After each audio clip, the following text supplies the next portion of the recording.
A noble, all-round character is not inherited. It does not come to us by accident. A noble character is earned by individual effort through the merits and grace of Christ. God gives the talents, the powers of the mind. We form the character. It is formed by hard, stern battles with self. Conflict after conflict must be waged against hereditary tendencies. We shall have to criticize ourselves closely and allow not one unfavorable trait to remain uncorrected. Christ's Object Lessons, page 331, paragraph 1.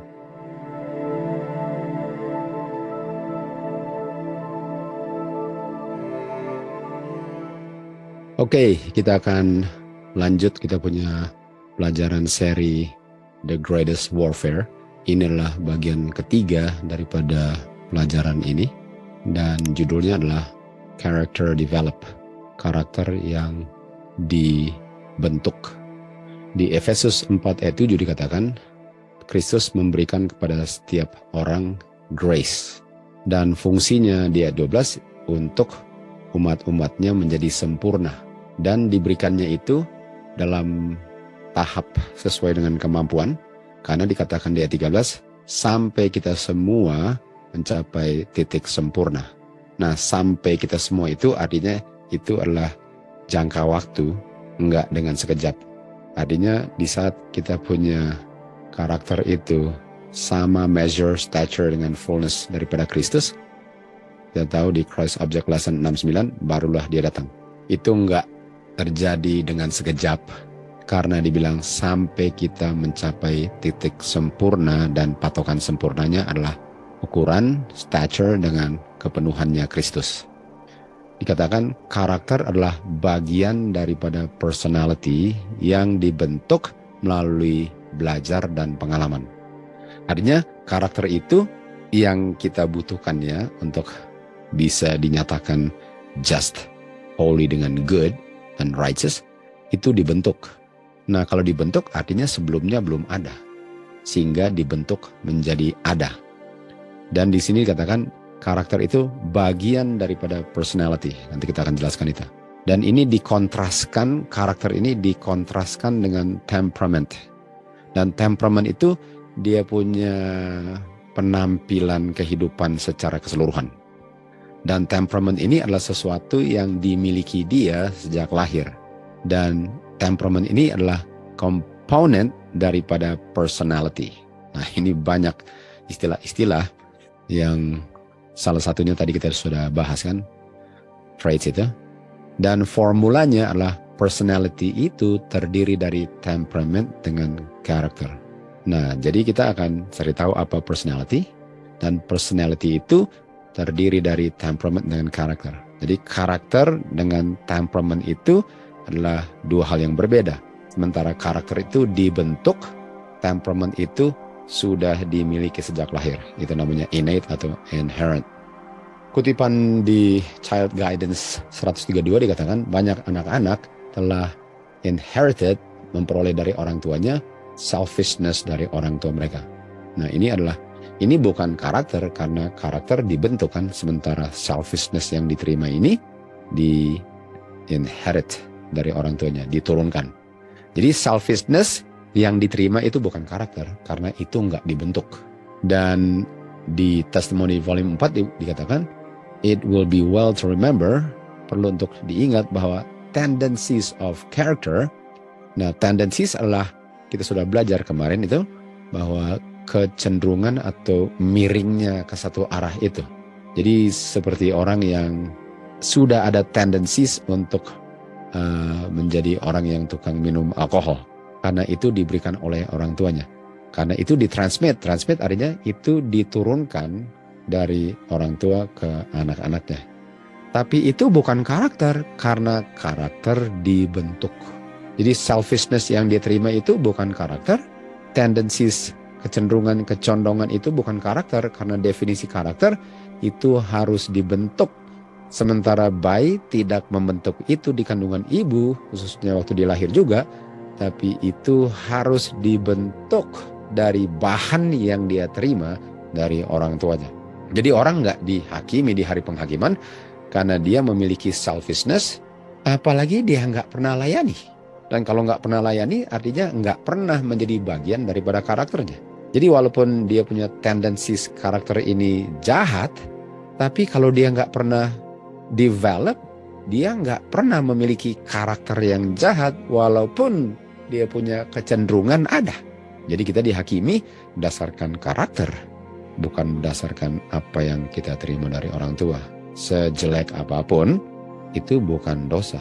Sampai kita pilih dan kita berikan kita punya will di bagian daripada dia punya limbic system. Kita semua lahir dengan tendencies, dengan traits yang kita terima dari orang tua kan. Dan kalau dibentuk, kalau di-develop, akan menjadi bagian atau bisa akan tidak menjadi bagian kalau tidak kita gunakan bahan itu untuk di-develop kan, daripada kita punya karakter. Nah, lihat ini kucing ini ya. Ini kucing di sini adalah kucing yang bilanglah baru lahir di tengah. Dan sekarang dia mau develop yang kemana kan? Bisa saja dia ada kecenderungan dari dia punya parent untuk muka murung. Tapi kalau dia nggak pernah layani muka murungnya, dia sebelah kanan selalu menyenangkan lah lihat mukanya. Karena dia nggak pernah kembangkan itu, dia nggak pernah layani, dia punya kecenderungan untuk mukanya murung. Nah yang satu ini bisa saja dia ada kelemahan untuk mukanya murung, lalu dia layani sehingga modelnya yang sebelah kiri. Betul? Jadi kita dihakimi bukan berdasarkan gambar yang di tengah, karena kita nggak bentuk itu bukan pilihan kita. Di kiri atau di kanan itu yang akan dihakimi di hari penghakiman, karena itu hasil pilihan kita. Artinya karakter saya lah yang mendefinisikan saya siapa. Kucingnya sama, tapi kalau di sebelah kiri dibilang, wih kamu kejam banget ya. Oh memang saya sudah begitu katanya dari lahir. Salah, kamu nggak begitu dari lahir. Kamu memiliki kecenderungan untuk begitu, lalu kamu pilih untuk menjadi begitu. Sementara yang di kanan, saya ada kecenderungan untuk mukanya asam. Tapi saya nggak mau layani itu, sehingga saya di sebelah kanan. Karakter itu dibentuk, walaupun bahannya jelek, tapi nggak perlu dilayani. Oke, kita ke Christ Object Lesson 331. Kristus telah memberikan kepada manusia, dan yang dia berikan ialah bukan kepastian atau kejaminan untuk memperoleh kesempurnaan karakter, bahwa itu adalah satu hal yang gampang bagi manusia. Jadi Tuhan nggak pernah bilang, oh gampang gitu. Bagi manusia itu nggak gampang, terus terang saya bilang ya. Apalagi bicara tentang manusia yang sudah babak belur jatuhnya. Nggak gampang, memang nggak gampang. Tapi nggak gampang bukan berarti mustahil. Karakter yang sangat baik, noble, dan keseluruhannya itu yang sangat baik, itu nggak diwarisi.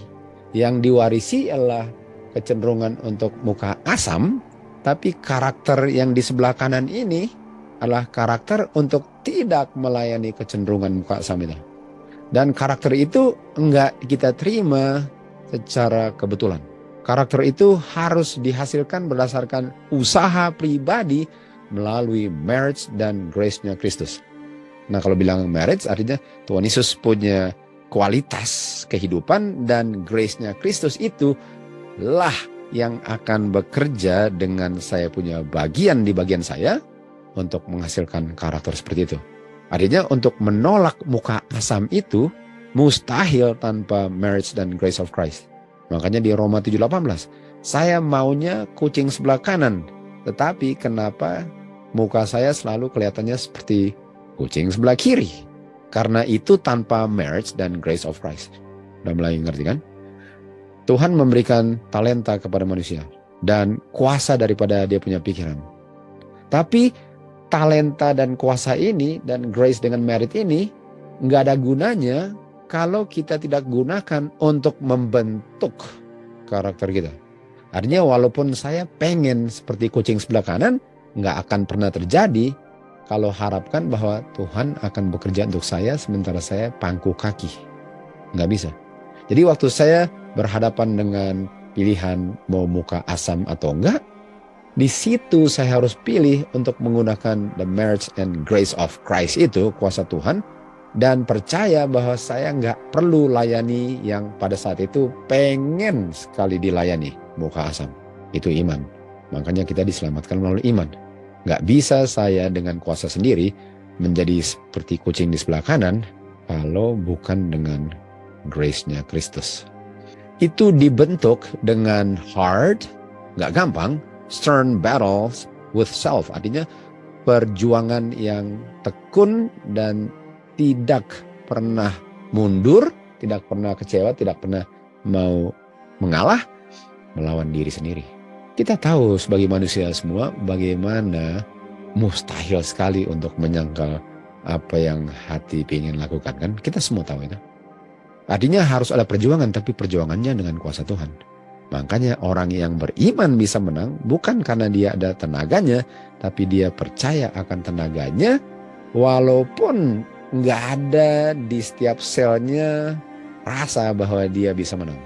Tapi saya tahu Tuhan sudah menang dan dia akan berikan kemenangan walaupun saya nggak bisa lihat itu bagaimana. Itu namanya iman. Jadi harus ada konflik ganti konflik, harus dipertaruhkan saya punya kehidupan kekil ini untuk melawan kecenderungan yang diturunkan itu. Itulah bagian kan dari kita. Artinya ini bicara tentang kecenderungan yang tidak baik. Artinya kalau orang itu sudah diturunkan, dia terima sesuatu yang negatif, untuk tidak melayani yang negatif ini, khususnya setelah dia sudah layani, bukan main sukarnya. Bukan main sukarnya. Kalau nggak kenal kuasa Tuhan, akan sudah pasti hilang itu kan. Itu harus ada perjuangan iman namanya. Kita harus kritik kita punya diri sendiri. Dan jangan inginkan atau jangan izinkan satu ciri khas yang tidak baik itu tetap dalam kondisi yang masih tidak baik dan tidak diperbaiki. Jadi karakter itu harus dibentuk dan dibentuknya hanya dengan satu cara. Jangan layani semua kelemahan-kelemahan yang diterima dari orang tua. Itu caranya. Caranya itu. Memang teorinya gampang, bukan berarti mustahil. Dan sangat bisa menang. Dan waktu saya bilang teorinya gampang, itu bicara tentang, betul teorinya gampang, jangan layani aja. Dan pasti orang bilang, enak aja bilang begitu. Betul, tapi dengan kuasa Tuhan saya percaya bisa kan. Jadi saya nggak mau fokus dengan nggak bisanya. Saya mau fokus dengan kuasa Tuhan bisanya. Jadi kita tahu bahwa peperangan melawan diri sendiri dan diri sendirinya adalah kecenderungan yang diturunkan untuk melayani dia punya kecenderungan atau liability to sin. Artinya liability adalah dengan saya sudah diwariskan yang lemah itu, lalu saya sudah layani lagi, kecenderungan untuk bikin lagi, itu namanya liability. Kecenderungan untuk bikin lagi tambah gampang. Peperangan saya ialah untuk melawan itu dengan menggunakan kuasa Tuhan. Oke, kita lihat kutipan berikut. Di Youth Instructor December 15, pembentukan karakter adalah pekerjaan yang majunya pasti walaupun nggak cepat sekali. Nggak cepat sekali, steadily advancing, pelan-pelan tapi nggak pernah mundur. Dan kita harus sangat hati-hati bagaimana kita regard kita punya kebiasaan-kebiasaan yang kita bentuk itu. Nah ini penting sekali kutipan ini. You'll be for time and eternity. Kamu akan menjadi apa yang kamu sekarang dan apa yang kamu selama-lamanya. Kebiasaan-kebiasaan yang kamu sekarang bentuk. Artinya yang kamu bentuk sekarang, kebiasaan-kebiasaan yang kamu bentuk adalah kamu sekarang dan kamu selama-lamanya. Artinya kamu nanti adalah yang kamu sekarang sedang bentuk. Kamu nanti selama-lamanya, sampai jadi debu tentu saja, adalah apa yang kamu sekarang, hasil apa yang kamu bentuk sekarang. Prinsip-prinsip dan practices yang once form, yang pernah dibentuk, akan menentukan siapa kamu atau karakter kamu. Jadi prinsip dan yang saya practice, yang saya bentuk, jadi apa yang saya bikin, prinsip yang menentukan apa yang saya bikin dengan apa yang saya tidak bikin itu menghasilkan karakter saya. Ada sesuatu yang saya mau buat, dan kalau saya buat itu terus, itulah karakter saya. Sekecil apapun. Nggak ada yang tiba-tiba dibentuk dengan sekejap. Nggak ada. Perlu jangka waktu untuk dibentuknya. Pelan-pelan dibentuk. for a child or youth to be easy and happy, untuk seorang menjadi gampang, artinya nggak repot dan penuh dengan sukacita dan sangat nyaman dalam dia punya tipuan. Artinya orang bilang, oke kok, hanya hal kecil kok. Dia sedang menipu diri karena karakter dibentuk dari yang kecil-kecil ini. Seakan-akan saya harus besar dulu baru terbentuk karakter. No, karakter dibentuknya pelan-pelan, kecil-kecil. Langkah-langkah yang kecil yang salah, saya sedang menentukan saya punya kekekalan. Sementara ada satu dosa yang tersembunyi dari mata manusia, makanya penting sekali untuk belajar firman Tuhan, penting sekali untuk ada teman-teman yang mengingatkan, karena yang kecil itu menjadi bukit dan menjadi bukit yang gak bisa goyang lagi nih. Satu tindakan, apakah baik atau jahat, tidak membentuk karakter. Jadi kalau bikin sesuatu yang tidak baik atau kecil, itu gak akan membentuk karakter. Tetapi pikiran dan perasaan yang saya manjakan, artinya kecil yang saya buat itu bukan membentuk karakter. Tapi kalau itu yang kecil saya manjakan lalu saya bikin terus, sedang mempersiapkan perbuatan-perbuatan yang sama yang akan terulang kembali. Artinya kalau saya bikin sesuatu dan gak pernah ditegur dan saya ulang lagi, karakternya belum terbentuk, tapi sedang menuju ke karakter yang gak bisa dirubah lagi. Makanya penting sekali untuk belajar dan diingatkan orang yang lihat bahwa itu salah. Karena kalau enggak, siapa yang mau kasih berhenti itu kalau dia gak pernah rasa bahwa itu salah. Karena cuma hal kecil ini kok. Cuma hal kecil itu kok. Besok halnya sama lagi. Hal itunya sama lagi. Jadi orang yang minum mangkok anggur bisa membuat dia membentuk kebiasaan yang sukar untuk ditaklukkan. Jadi walaupun kecil tapi menjadi kebiasaan. Dan kebiasaan itu belum karakter, tapi kebiasaan itu satu langkah sebelum karakter. Sebagaimana langkah pertama dia nggak jujur. Langkah pertama nggak jujur. Langkah pertama dia mencuri. Langkah pertama dia bunuh. Waktu kamu lakukan pertama kali, kamu lebih gampang untuk melakukannya kedua kali. Awal daripada semua yang salah harus dijaga. Karena karakter itu nggak akan terjadi kalau nggak ada langkah awalnya. Sementara orang bilang, apa sih salah begini? Iya, tapi sedikit ini menjadi bukit nanti, betul? Walaupun cuma sedikit, tapi bukankah sedikit-sedikit menjadi bukit? Hati-hati, jangan kamu punya kaki mengambil langkah yang salah, karena langkah itu adalah langkah awal kamu ke jurang kebinasaan. Dan kalau kamu mengambil langkah fondasi karakter kamu dalam perbuatan yang murni dan kamu minta pertolongan dari Tuhan, karakternya pun demikian. Artinya karakternya dibentuk itu sesuai dengan apakah saya layani saya punya limbic system? Apakah waktu saya ambil kesimpulan, apakah saya sedang layani saya punya limbic system, perasaan, feeling, passion, appetite? Apakah itu yang mendikte apa yang saya buat itu?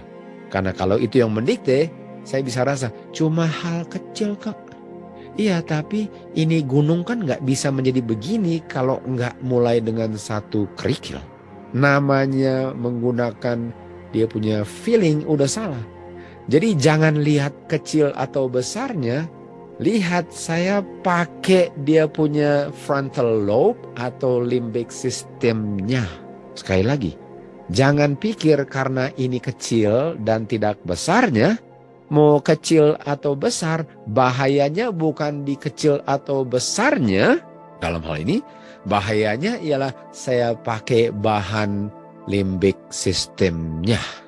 Setiap kali saya pakai saya punya perasaan, emotion, feeling, dan appetite sebagai alasannya, saya sedang membentuk karakter yang satu kali kelak nggak bisa dirubah lagi. Jadi penting sekali setiap keputusan kita lakukan berdasarkan kebenaran firman Tuhan. Apapun rasanya kita punya keinginan daging ini waktu tidak dilayani, itu lebih baik menderita penderitaan flesh daripada menderita lihat Tuhan datang dan saya tidak diangkat kawan-kawan. Jangan seseorang bilang saya punya karakter yang rusak ini tidak bisa diperbaiki. Jangan pernah. Kalau kamu mengambil kesimpulan seperti ini, kamu akan gagal untuk memperoleh kehidupan kekal. Ketidakmungkinannya atau mustahilnya untuk memperbaiki karakter saya bukan karena mustahil, karena kamu tidak memberikan kamu punya kehendak untuk Tuhan yang bekerja dalam kamu. Artinya saya punya kegagalan itu karena saya gagal untuk pilih yang benar, karena rasa yang salah itu enak sekali. Oke, jangan pilih sesuatu karena rasanya enak. Pilih sesuatu karena benar walaupun nggak enak berdasarkan daging. Karena yang kita mau cari adalah benar, bukan enaknya. Makanya ada kutipan di Alkitab dikatakan, sampai yang pahit pun dia rasa manis. Oke. Jadi mustahil untuk bisa diselamatkannya karena saya punya hak pilih itu saya gunakan untuk pilih yang rasa enak. Dan kalau kamu tidak mau pilih yang rasa nggak enak saat itu, tapi benar, kamu akan ditaklukkan. Persoalannya hati manusia sudah corrupt dengan unsanctified, dan dia tidak mau serahkan dirinya di bawah control daripada God. Ini nggak ada iman artinya. Artinya semua orang bisa memiliki karakter Kristus kalau dia pilih yang bertentangan dengan apa yang enak, tapi itu benar. Kutipan berikut katakan Mount of Blessing, karena selfishness lah mementingkan diri sendiri. Itu ada dalam hati manusia, penggodaan itu bisa kuasai dan taklukkan kita karena kita selfish. Tapi waktu kita melihat the great love of God, waktu kita lihat betapa besar kasih Bapa melalui anaknya, selfishness itu langsung kelihatan betapa jeleknya dan sangat tidak tertarik lagi untuk mau dilihat. Dan kita ingin untuk buang itu dari jiwa kita di saat kita dilihat the great love of God. Kita tahu the great love of God, kita lihat di mana? Di salib, Christ crucified. Dan Christ crucified itu dilihat sebelum kayu salib di mana? Di dia punya ceremonial law waktu mereka persembahkan dia punya domba. Dan dia punya great love of God itu setelah kayu salib kita lihat di mana? Tuhan Yesus institute dia punya Lord's Supper. Supaya waktu kita gather together, kita bisa bicarakan, belajar, dan renungkan itu. Dan disitulah kita lihat the great love of God yang membuat kita benci terhadap selfishness yang ada dalam hati kita. Dan yang transform, yang bentuk dari yang tidak baik ke baik setelah orang berdosa ini adalah the grace of Christ. Dia transform karakternya. Jadi sekali lagi, karakter kita bukan apa yang kita terima dari orang tua. Karakter kita adalah yang kita bentuk setelah apa yang kita terima dari orang tua. Dan itulah yang akan dipertanggungjawabkan di hari penghakiman. Jadi nggak ada orang bilang, oh soalnya saya diberikan kecenderungan untuk mabok. Itu bukan karakter kamu. Kenapa kamu layani? Tapi sukar untuk tidak dilayaninya. Bukankah kamu punya bagian bukan sukar atau gampangnya? Pilih mana yang kamu mau dan percaya bahwa kuasa Tuhanlah yang bisa menolong kamu. Sebenarnya gampang sekali kalau mau selamat. Tergantung dari pilihan kita. Dan yang bikin sukar ialah saya nggak mau tinggalin rasa enak dosanya. Makanya saya mau ulang lagi. Pilih yang benar walaupun saat itu nggak enak.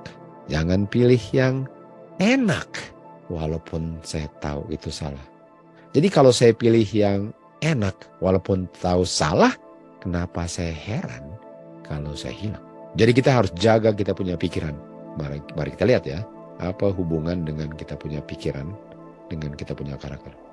Filipi 4 ayat 8 dikatakan, saudara-saudara, apa saja yang true, apa saja yang honest, apa saja yang just, pure, lovely, of good report. Kalau ada virtue di dalam hal itu, kalau ada praise, pikirkanlah akan hal-hal ini. Artinya itu harus dipikirkan. Nah kita tahu kita pikirkan itu menggunakan kita punya brain. Kan? Dia punya physical matter adalah brain. Dan dia punya spiritual adalah apa? Dia punya mind. Jadi kita harus pikirkan itu. Nah kenapa kita harus pikirkan hal-hal yang baik ini? Di Testimony for the Church dikatakan, kalau pikirannya salah, artinya kalau yang kita pikirkan bukan true, bukan honest, just, pure, lovely, good report, virtue, praise. Kalau bukan itu yang kita pikirkan, itulah perasaan saya. Dan perasaan saya sesuai dengan apa yang saya pikirkan. Artinya kalau saya pikirkan tentang balas dendam, cemburu, semua itu, itulah perasaan saya. Saya punya perasaan itu sangat dipengaruhi dengan apa yang saya pikirkan. Dan apa yang terjadi? Karena yang saya pikirkan bukan hal-hal yang perlu dipikirkan, sehingga perasaan saya pun menyesuaikan diri dengan apa yang saya pikirkan. Apa berikutnya? Pikiran tambah perasaan sama dengan karakter moral saya. Kan? Jadi kalau saya pikir, tapi saya nggak bisa. Saya akan rasa nggak bisa. Kalau saya bilang, dengan Kristus apa sih yang mustahil? Saya akan rasa apa sih yang mustahil. Dan gabungan pikiran dan perasaan adalah karakter yang dibawa ke surga atau yang membuat saya nggak masuk surga. Jadi nomor satu paling penting apa? Pikirkan. Makanya dikatakan tadi kan bahwa firman Tuhan itu life, spirit, power. Jadi yang saya pikirkan itulah yang membentuk karakter saya. Atau dari yang saya pikirkan itulah terbentuk karakter sesuai dengan apa yang dipikirkan.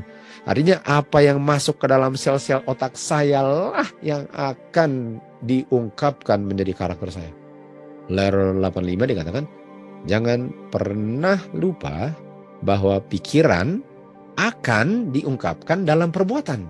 Nah, jadi tadi dilihat bahwa pikiran menjadi perasaan, pikiran menjadi perbuatan, kan? Jadi pikiran menjadi perasaan menjadi perbuatan, dan perbuatan itu akan menjadi perbuatan yang diulang-ulang, yaitu kebiasaan. Nah, kita ulang lagi. Jadi kalau saya kasih masuk apa yang baik, benar, murni, perasaan saya pun akan disesuaikan atau akan mengikuti apa yang saya pikirkan, yaitu baik, murni, dan kudus. Sehingga perbuatan saya itu akan mengungkapkan apa yang saya rasakan dan pikirkan. Dan kalau itu diulang-ulang terus menjadi kebiasaan, ujung-ujungnya karakter. Walaupun condongnya untuk berdosa, walaupun condongnya untuk cemburu, walaupun condongnya untuk minum alkohol, walaupun condongnya untuk melakukan hal-hal yang tidak baik yang saya terima dari orang tua, tapi saya bisa tentukan kan apa yang masuk ke dalam pikiran saya. Yang diterima itu kan saya nggak tentukan dan nggak pilih. Tapi pikiran itu bisa saya pikirkan sesuai dengan apa yang saya pilih, regardless apa yang saya terima dari orang tua. Sehingga yang saya kasih masuk dalam pikiran saya, menjadi saya punya feelings, menjadi saya punya actions, dan actions diulang-ulang kembali menjadi kebiasaan, dan kebiasaan diulang-ulang kembali, itu adalah karakter saya yang tentukan saya masuk surga atau enggak. Dengan apa yang saya pilih untuk berdiam dalam sel-sel otak saya. Kutipan berikut, kebiasaan-kebiasaan pikiran itu menjadi sesuatu yang gak bisa digoyang lagi, sebagaimana kebiasaan tubuh. Dan waktu kebiasaan pikiran menjadi fix, gak bisa digoyang lagi, kalau saya sudah bikin sesuatu, berulang-ulang bikin yang sama terus, yang diulang-ulang itu gak bisa goyang lagi, artinya menjadi apa? Karakter. Karakter saya itu dibentuk dengan apa yang saya pilih, apapun kecondongan saya yang saya warisi dari orang tua saya dan generasi sebelumnya. Yang saya terima dari orang tua tidak mendikte karakter saya. Yang terima dari orang tua itu, saya bisa ambil apa yang baik dan kembangkan, pilih yang baik dan tidak layani yang tidak baik, sehingga saya yang pilih-pilih menunya untuk karakter saya bagaimana terdirinya dari apa. Jadi ada yang orang tua turunkan baik kan, sukacita dan semua itu oke, nggak ada salahnya. Tapi kalau cepat cemburu segala macam, tidak. Dan saya ulang-ulang terus dengan kasih masuk yang benar terus, otomatis itulah karakternya.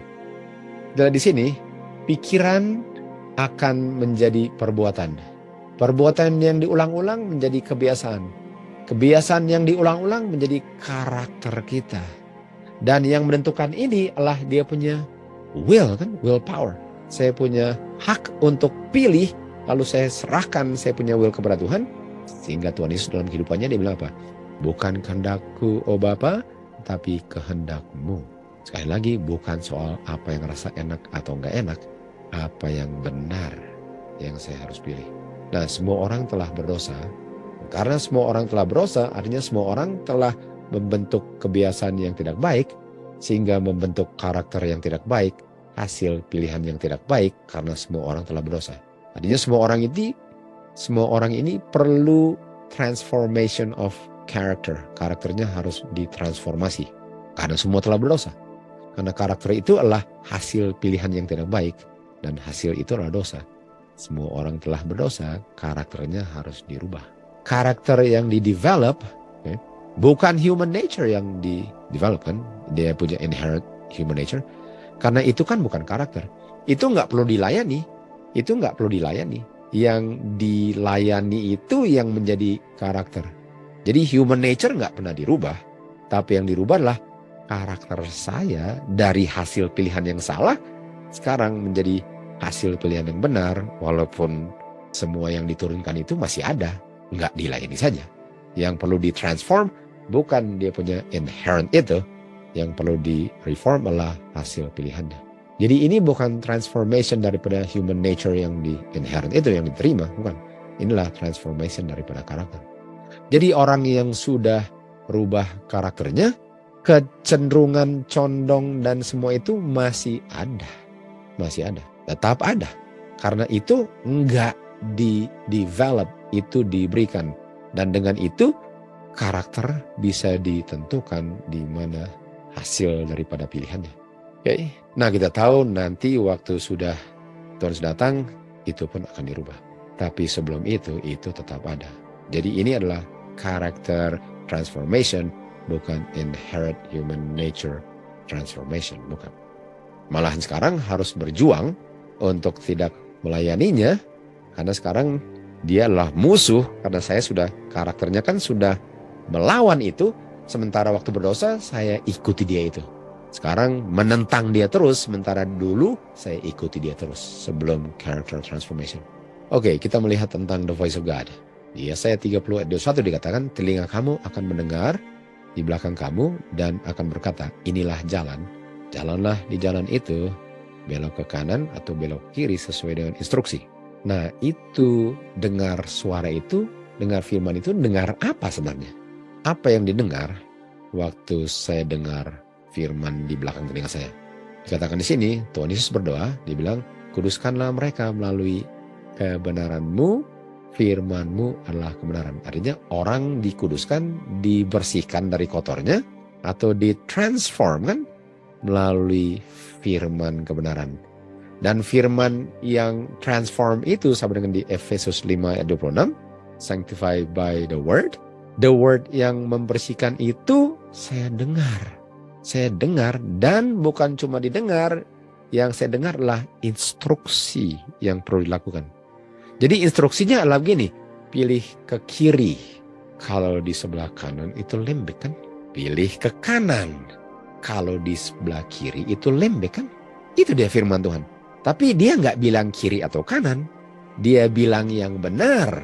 Dan saya nggak akan melayani yang salah. Dia bilang prinsip kebenaran, ini prinsipnya. Dan karena prinsip, saya nggak akan ambil keputusan berdasarkan perasaan. Jadi biasanya orang pakai perasaan. Oh kasihan. Nah biarpun kasihan, tapi kasihan itu nggak berprinsip. Karena contohnya, oh kasihan saya mau tolong dia. Tapi kalau dengan tolong dia malahan menjadi malas untuk kerja, apakah itu menolong dia? Di situ orang nggak bisa bedakan kanan dan kiri. Di situ orang nggak bisa bedakan frontal lobe atau limbik. Jadi saya nggak bisa tolong orang dan pikir itu adalah yang baik. Sementara waktu saya tolong, dia malahan tambah malas sekarang untuk bekerja. Di situ orang bilang, oh nggak ada kasih dia. Padahal itu sedang pilih berdasarkan prinsip reason. Lalu orang yang nggak ngerti bilang apa? Dia nggak ada kasih. Jadi orang itu dibersihkan dari firman yang didengar dan memilih arah daripada yang ditunjuk oleh firman yang didengar. Lalu dikatakan di sini, berapa banyak daripada kita ini yang mengestimasi dengan benar firman Tuhan itu? Apakah kita menerima kesaksian daripada firman Tuhan itu? Dan apakah kita terima waktu kita dengar dia bilang ke kiri atau ke kanan, apakah kita tahu bahwa itu suara God? Lalu dikatakan apa? Di seluruh Alkitab, suaranya God itu datang sebagaimana didengar di Bukit Sinai. Jadi waktu saya baca Alkitab, itulah yang bilang kiri atau kanan. Itu suara Tuhan. Suara Tuhan itu walaupun nggak kedengaran di telinga, tapi saya bisa dengar waktu saya baca, dan dengar artinya firman bilang kanan, firman bilang kiri, firman bilang jangan pakai perasaan. Kasih itu adalah kasih kalau berprinsip, bukan kasih karena pakai perasaan. Itu firman Tuhan. Dan kalau saya nggak bisa bedakan itu, saya pikir saya sedang mengasihi orang lain, padahal saya sedang memanjakan orang itu untuk nggak pernah bangkit dari dia punya kemalasan. Ini bedanya frontal lobe dengan limbic system. Nah, kita baca kutipan berikut. Dikatakan di sini, kesalahan daripada gereja Roma ini ditemukan di mana Alkitab diterjemahkan sesuai dengan mereka punya interpretasi. Mereka bilang mereka punya opinion ini nggak bisa salah, dan pemimpin gereja mengasumsi bahwa mereka berhak untuk membuat orang lain untuk percaya juga sebagaimana mereka percaya, dan memaksakan orang untuk harus percaya apa yang mereka artikan. Yang nggak disetujui dibilang heretics, artinya orang-orang yang membangkang melawan doktrin gereja Roma. Tetapi firman Tuhan bukan demikian cara untuk dimengertinya.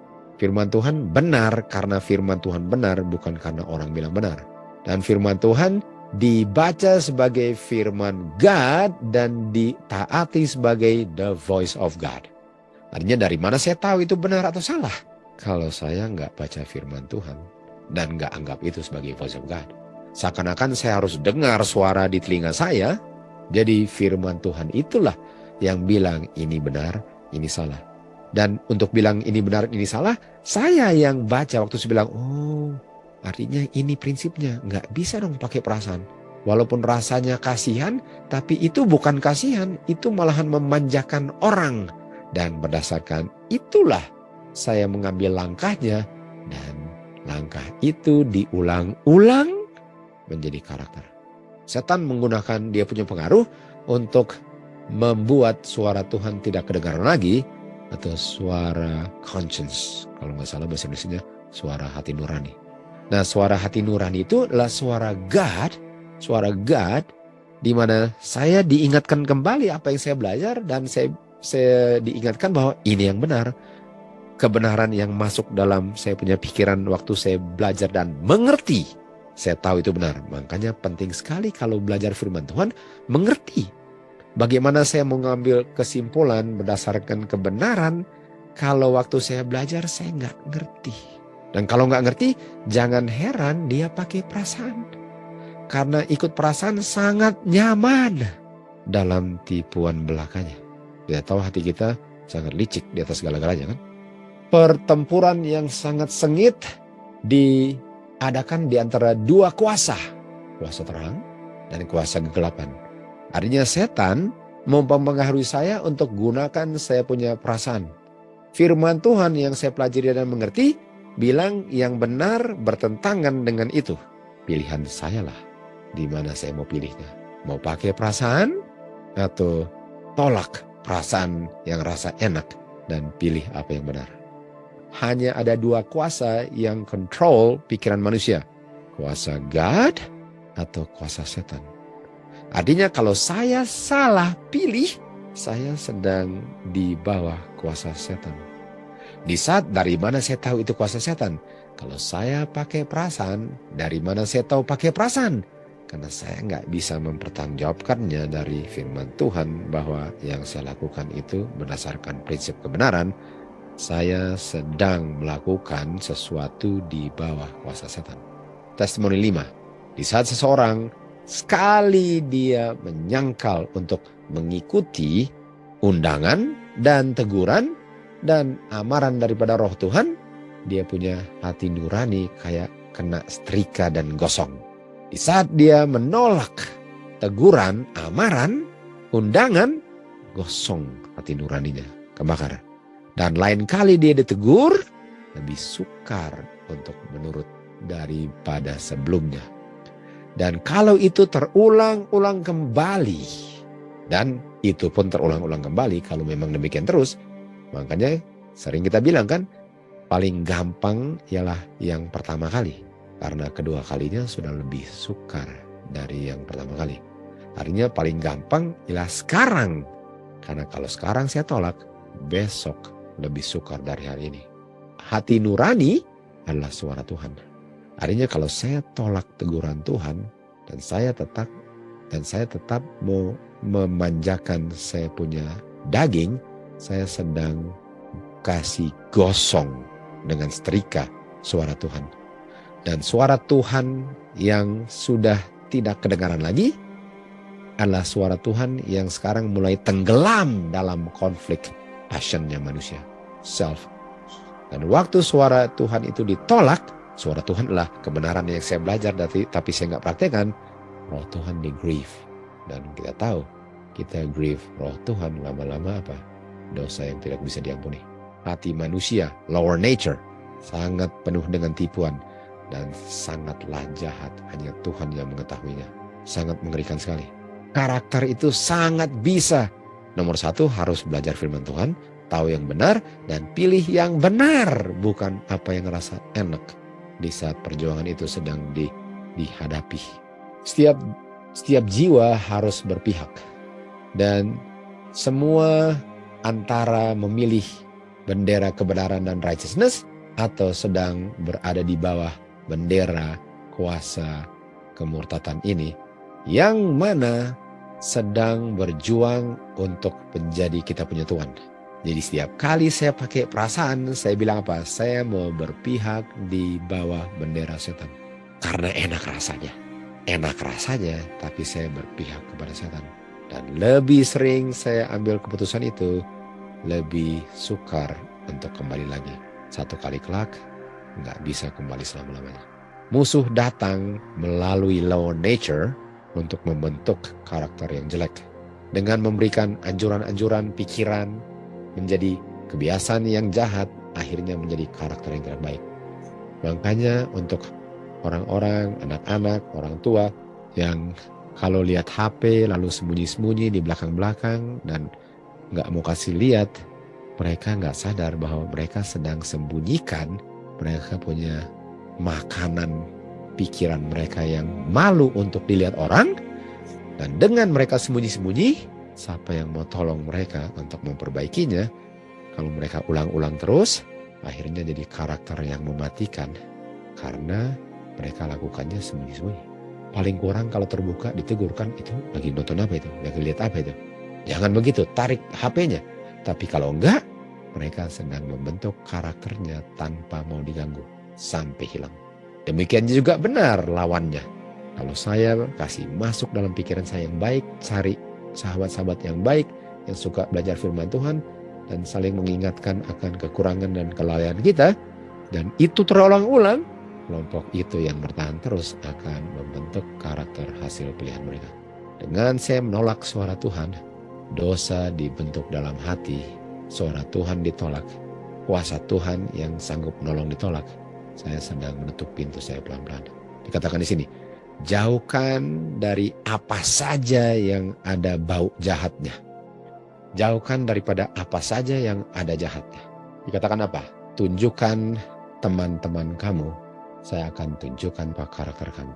Artinya, kamu punya karakter sangat bisa dipengaruhi oleh siapa teman kamu. Buktinya, kalau kamu bisa berteman dengan dia, artinya kamu siap untuk dipengaruhi dia. Kalau kamu nggak bisa jadi teman dia, karena kamu nggak bisa cocok dengan gaya pikir, gaya hidup, dan semua itu. Jadi siapa teman kamu, itulah kamu punya karakter. Anak-anak muda, mereka nggak sadar bagaimana pilihan teman mereka sangat mempengaruhi karakter mereka. Dan sementara mereka mempersatukan diri dengan kelompok-kelompok ini, pikirannya dan perasaannya berubah. Sekarang dia korbankan prinsip-prinsip yang penting dengan bisa diterima oleh teman-temannya. Jadi dengan saya diterima teman-teman, itu kalau saya turunkan standar. Dan itulah yang akan membentuk karakter saya. Prinsip dan kebiasaan yang akan dicemar oleh karakter teman-teman saya itulah yang akan membentuk karakter saya. Siapa teman-teman kamu? Karena teman-teman kamu itulah yang bisa memperkuat satu dengan lain untuk masuk kerajaan surga, atau memperkuat untuk menjauhkan secara permanen kerajaan surga. Apa yang saya lihat di HP, di dia punya laptop, di komputer desktop, dia punya buku, apa yang saya lihat, apa yang saya pikirkan, apa yang saya baca, semoga itu semua adalah kemuliaan Tuhan. Karena dengan memandang kemuliaan Tuhan, itulah yang saya mau pilih. Karena melihat betapa indahnya karakter Tuhan. Saya dirubahkan oleh kuasa Roh Kudus, firman Tuhan yang saya terima itulah kuasa yang merubah apa yang saya kasih masuk dalam hati saya, itu yang merubah saya menjadi seperti firman yang saya kasih masuk, dan ditransformlah karakternya, hasil pilihan.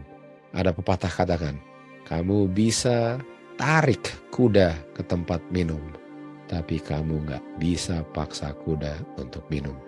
Itu semua pilihan masing-masing. Pilihan kita itu ditentukan dari siapa punya karakter yang saya ingin. Bukan apa yang enak lawan apa yang gak enak. Ini soal apa yang benar lawan apa yang tidak benar. Semoga kita punya pilihan adalah pilihan yang ujung-ujungnya sanggup berdiri di hari penghakiman dan melihat pintu gerbang surga dibuka, karena kuasa Tuhan telah menyanggupkan kita semua. Setelah kita pilih yang benar, Tuhanlah yang merubahkan melalui kuasanya karakter sesuai dengan dia punya image, agar Tuhanlah yang dimuliakan.